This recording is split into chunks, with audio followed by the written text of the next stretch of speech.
Welcome, Kayak Anglers.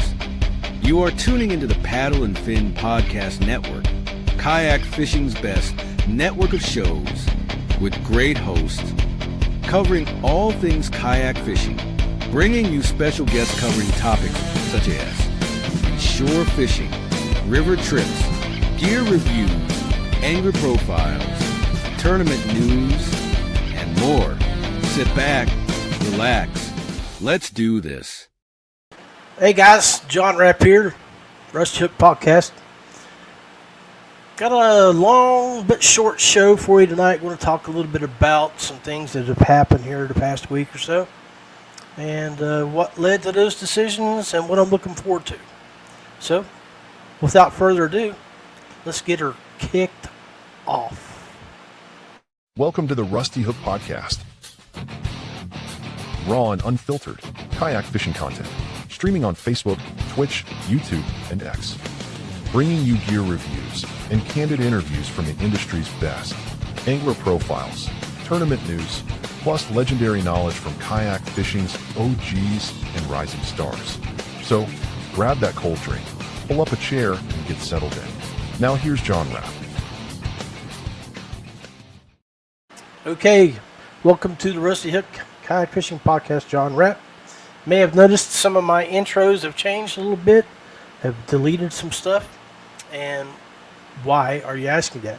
Why am I saying that? Well, you know, I made a tough decision the past couple weeks, and I went ahead and pulled the plug on my relationship with Feel Free Kayaks after 11 years. So now when I look at that sign that's hanging above my TV, it'll bring back those 11 years and the thoughts and the people that I've met over those 11 years in the industry because of me being with that brand. And I'm very proud of what I accomplished with that company. And I want to thank them from the bottom of my heart for allowing me to come into the fold, to be one of the first ever members of their team that they created back in 2014. They originally began their national fishing team in the U.S., I think in 13. They only had a handful before me, Beth, and a few others were recruited in. And Denver, up in Pennsylvania, Denver McClure, back then at that time, he was running the team and organizing it and putting it together, creating a pro staff. And then so in the since 2014, I've been in 5 different Feel Free lures, 2 big fishes, a Dorado, a Lure 10. Basically, the only boat that I can think of that I haven't had from their lineup is a Lure 13.5. The past several years, I've been sporting the Mokins, and all of them are great boats. But over the years, and I think everybody that watches this or listens to the show will understand and know that, I mean, a lot of people move within the industry. You know, they don't stay with one company or more, you know. I stayed with Feel Free because it wasn't so much about the plastic I was in, but it was the people. And Denver McClure was one of the biggest reasons.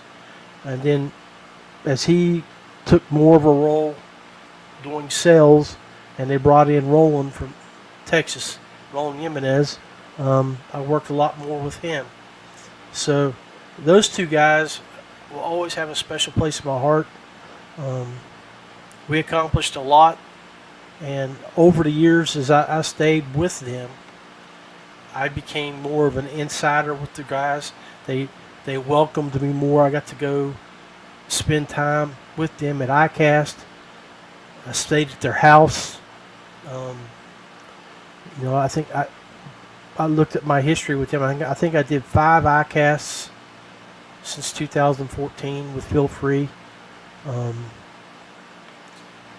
Numerous other shows around the state, West Virginia, Virginia, Tennessee, that I would go and represent them at retail shows. They allowed me to create and do a Feel Free podcast, and probably would have done more with that if I would have had better tools at the time. Every year since 2019, except for 1 year during COVID, we've held through Feel Free the customer appreciation event called the Feel Free Summer Slam. I got to be the person in charge of that and run it for them, organize it. And without the support network, which was the Feel Free fishing team, the pro staff, I could have never got anything done like that. Those guys are the best, and it was a really hard decision to walk from the team, especially since the last 3 years I was officially the national captain of the team. So it was hard to walk away, but it was time. It was probably way overdue. And the reason I say that is I just wasn't, my heart wasn't into it. And, when you're in this field and you're a promotional staff member, you have to be 100% committed to that company. And I was for 11 years. But things finally just, I got tired of the same old, same old. And we all know what I'm talking about. We see it in all of the social media pages. Hey Tom, what's going on, buddy? Stinky River, how you doing? Appreciate you sliding in and making a comment. But I decided that, I wanted to step away and go and not be committed. And a lot of that was, you get burnt out. And when you get burnt out, you can't give your best. And it's one of those things, man. You could say, take a vacation. Well, there's no vacation, But David Melton, David Melton understands. Worked with him for years at Z-Pro Lithium. Built a strong program there. We built a brand, but the markets dictated a change for them as a company. And we all know since 2014-13, a lot of things have changed in the kayak fishing industry.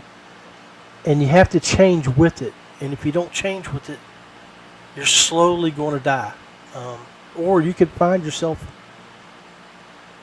sinking. And you'll see that in the industry. Let's look at West Virginia, where I'm from. When I started in 2014, we had one fishing club. In 2018, we had 4 or 5. 2022, we had 3. 2025, we have 1. So you have that ebb and flow. Guys, get into the industry, just like River Tom, Stinky. You come into the industry, you're full of zest, full of vigor. You want to get in, you want to get involved. You go out. The first 2 or 3 years, it's great, it's fun. But as you go along, and like I did, and we're streaming here on the West Virginia Kayak Anglers page, I ran a club here for 4 years. But it's always the small percentages of things that really stick in your craw that sometimes just say it's time to change, it's time to leave, or it's time to move on. And with Feel Free, I really didn't have that. And I'm going to talk about really why I decided to move on. It's really something that goes all the way back to 2016, and I'm going to tell you the story behind that right here shortly. But I decided it was time to move, and started going through my garage. I've got several kayaks that I decided, well, I want to unload these, put a little bit of cash in my pocket, and then go look and see what else is out there. And I've seen what's out there over the years. I've been at ICAST when Wilderness came out with the ATAC 130, when Wilderness came out with the smaller ATAC, when Bonafide existed. Hell, Bonafide wouldn't have got in West Virginia if I wouldn't have took a buddy of mine that I graduated high school with down there. And he picked up New Canoe and Bonafide and took his shop, which was an apparel shop, and made it an apparel and kayak shop. So, I mean, that's how that happened. But again, that happened in 2017, 16, 17. And in 2025, his business is sold. He got out of it and no longer around. So there's those ebbs and flows. And I feel like the time that I spent at Feel Free was very fruitful. And I've made lifelong friends with those guys. Just because I might not be sitting in the plastic that they produce or they bring in from overseas, doesn't mean that I'm not going to be friendly and appreciate the men that I've developed relationships with. And will always have fond memories and thoughts of those guys that Feel Free. So after I made that post that I left, I decided I wanted to clean out some stuff. And I did. I put up a post on my page. I had a garage sale. And basically within 6 hours, I had all of these sold. And I even had someone say they wanted the Moken 12.5 PDL at that price. But they reached back later and advised that, a change of heart. So, but if I'm willing to ship my motor drive, I got a buyer in Florida for it. But right now, my thoughts are, I don't want to do anything extra. If somebody local wants it, by golly, it's right here. And if they got a Feel Free motor, overdrive, they need a 12-volt bat. Most of them got 12-volt batteries up there. You got the opportunity to put a $600-700 motor in it for $200. It's been sitting in my garage for about 5 years, never used. I got a seat, swivel seat, and I'll tell you right now, if I could repurpose that seat, I would. I would take. They made a really nice seat there, and I would repurpose it and put it in another boat. One of the things I always talked about when I worked with Feel Free, the company, is that saw a lot of changes over the years in the industry since I've been with them. And back when they first came out with their boats, they didn't have any boats that had a hard seat until 2014, when they came out with the Feel Free Lure, which was a huge success at that time. And it stayed a valuable boat for a couple years, and then it slowly, other companies caught up, came out with other product, and exceeded that platform.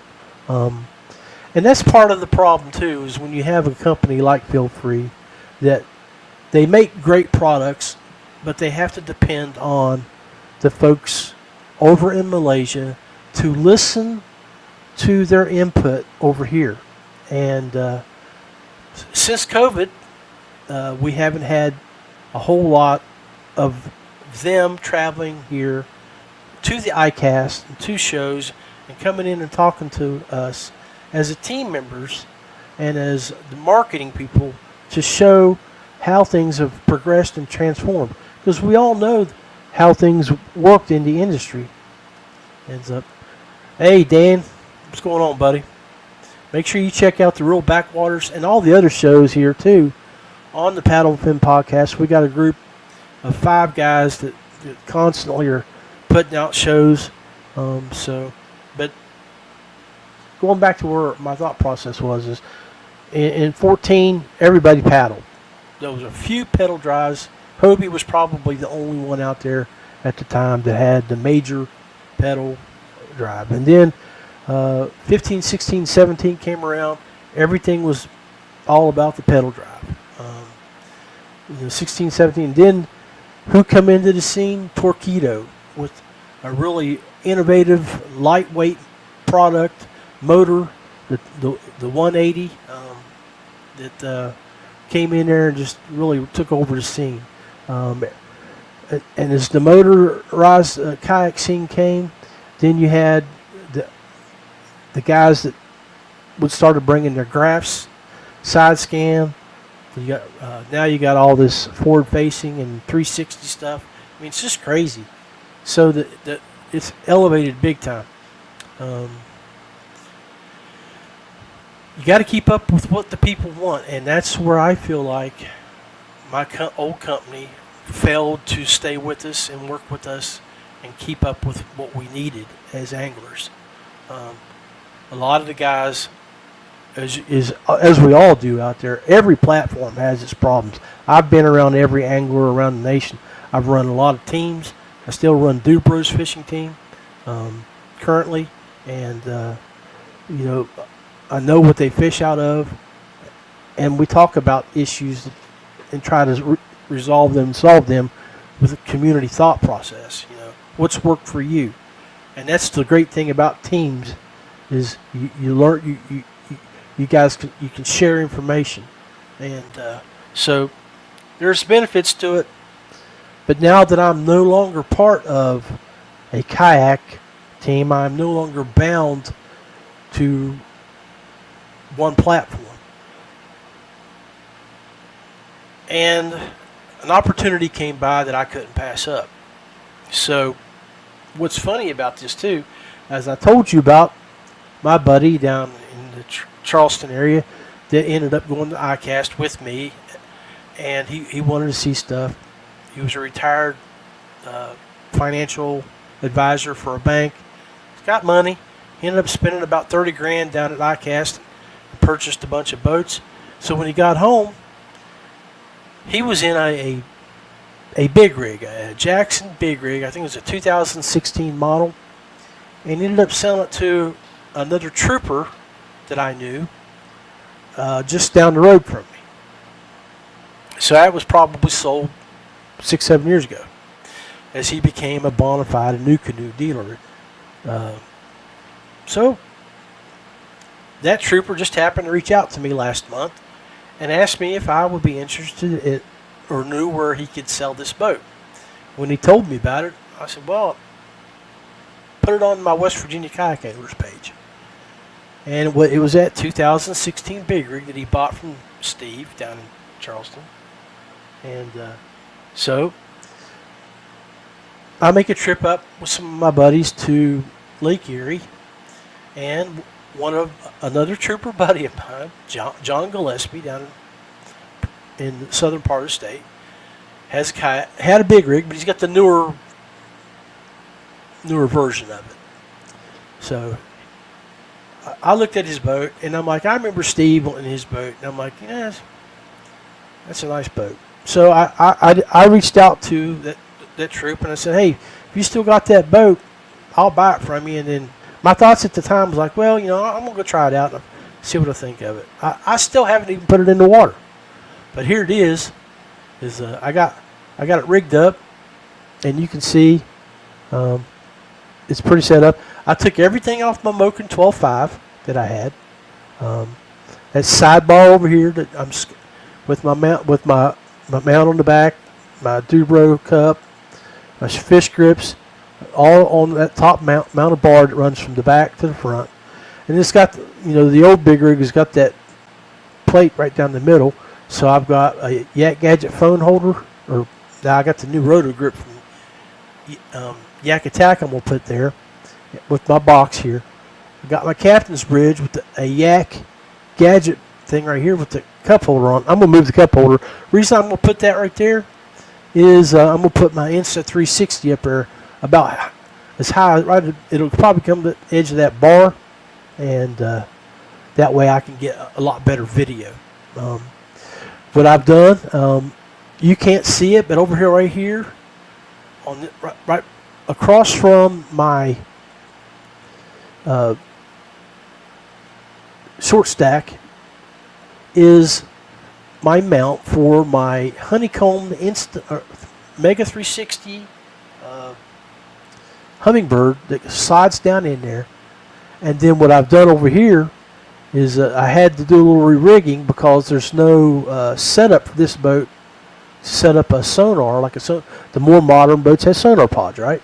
So I got a Yak Attack mount that I'm going to throw my side scan over here on this side, and you can see on my captain's bridge right here I've got 2 places set up for my Hummingbird and ready to roll.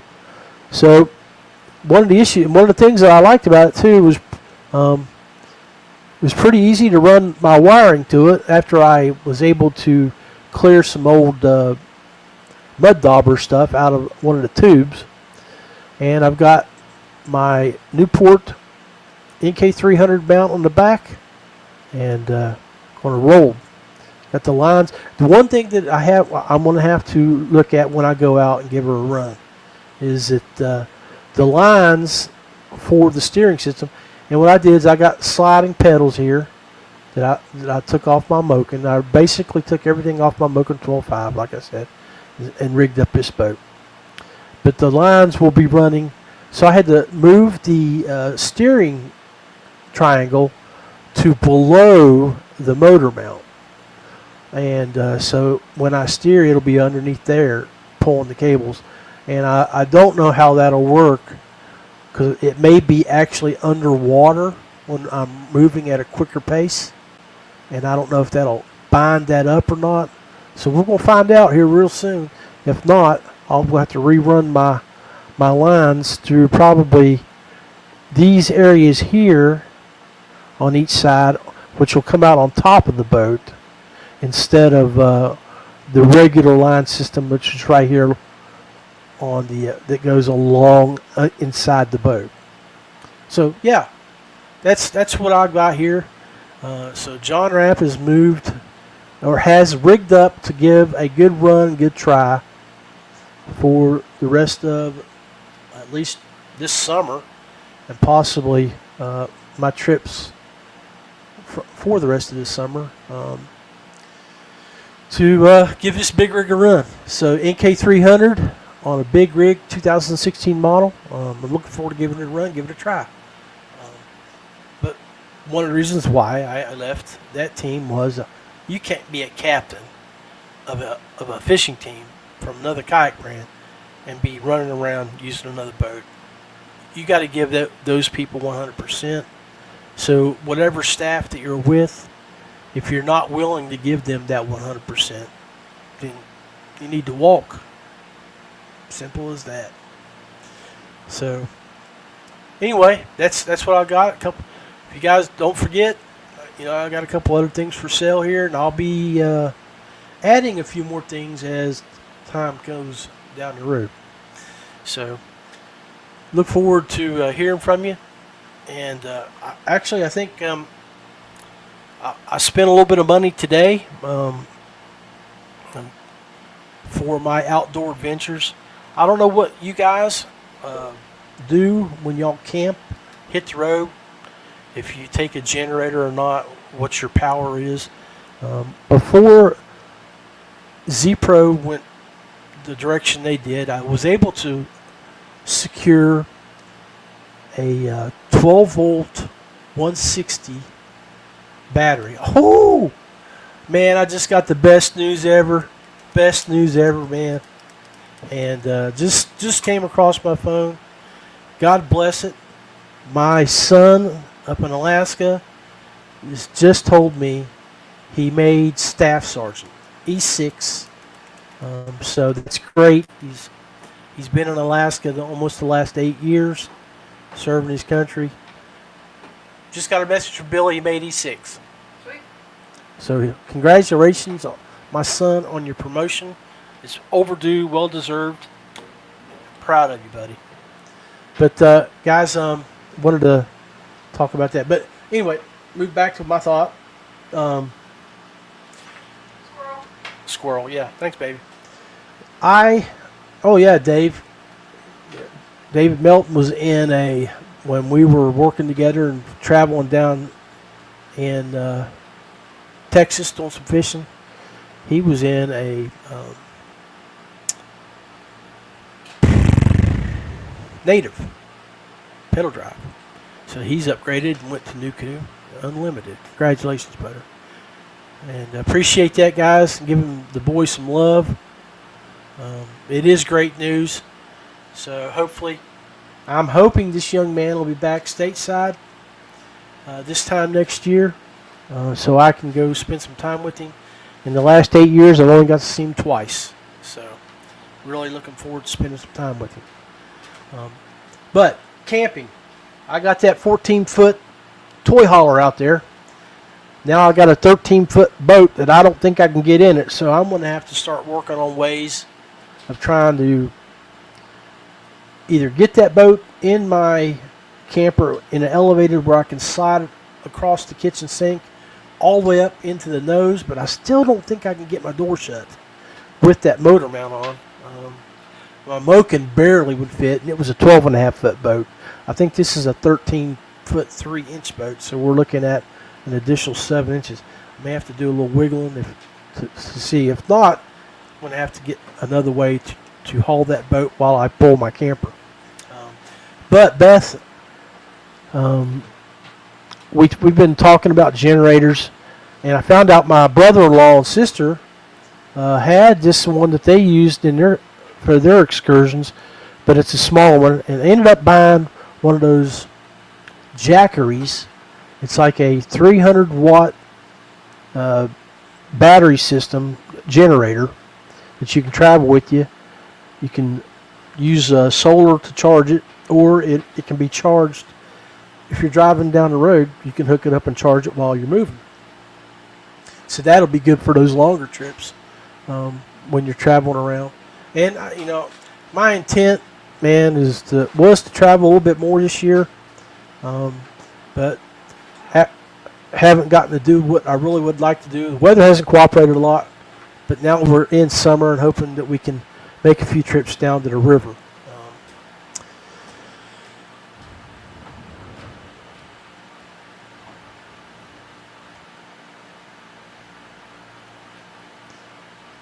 Yeah, and that's the other thing too, is that where we live at down here, we have a lot of power outages quite frequently.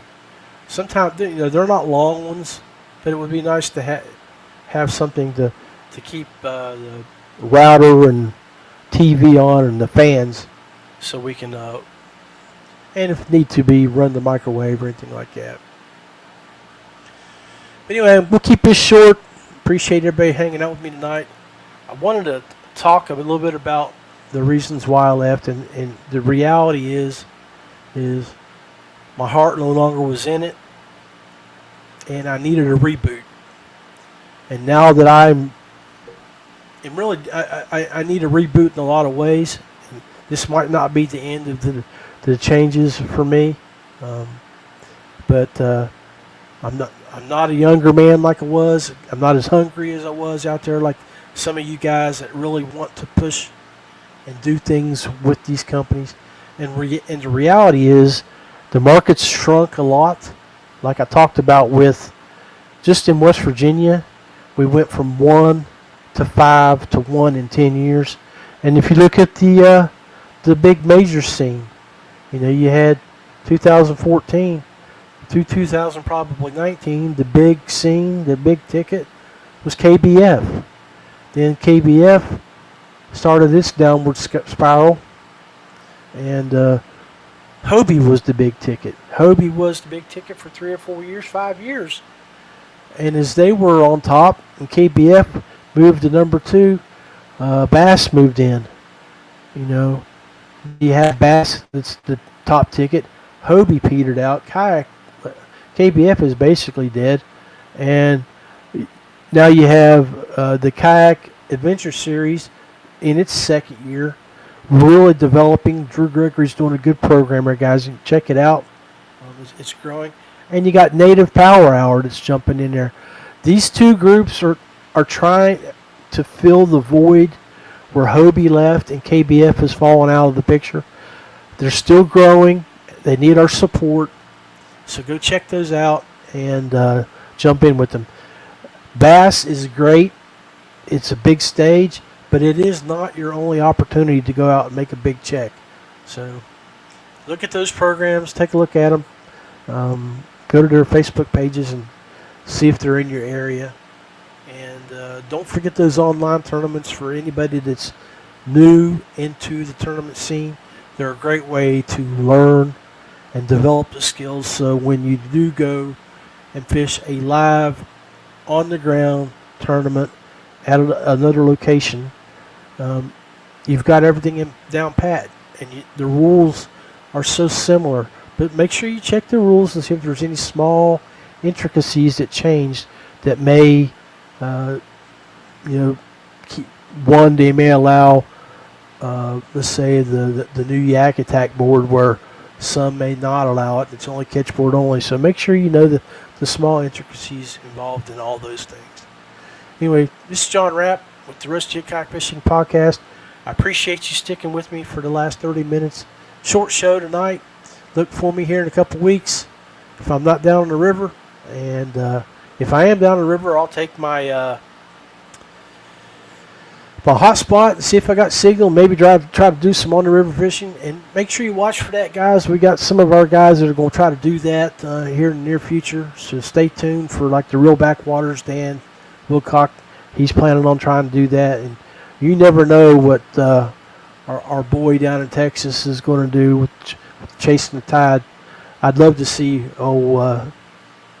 Dustin Nichols go out in his backwater somewhere if he had a signal and throw his camera on and watch him catch a big red.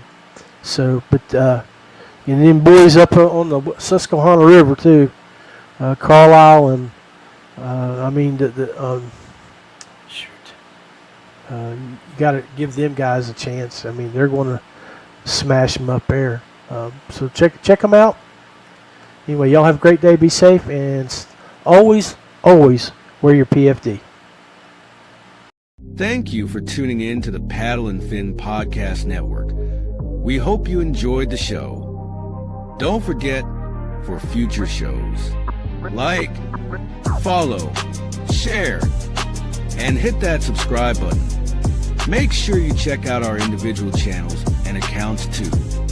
Want to be a guest on one of our shows and talk adventures, gear, or products? Contact us. Thank you for watching the Chasing the Tide with Dustin Nichols, the Rusty Hook with John Rapp, the River Run with Adam Fraser Cross, the Real Backwaters with Daniel Woodcock, Chasing the 20s with Carlisle Esterly and Sean Lavery. Thanks for tuning into the Paddle and Fin Network. Subscribe and always wear your PFD.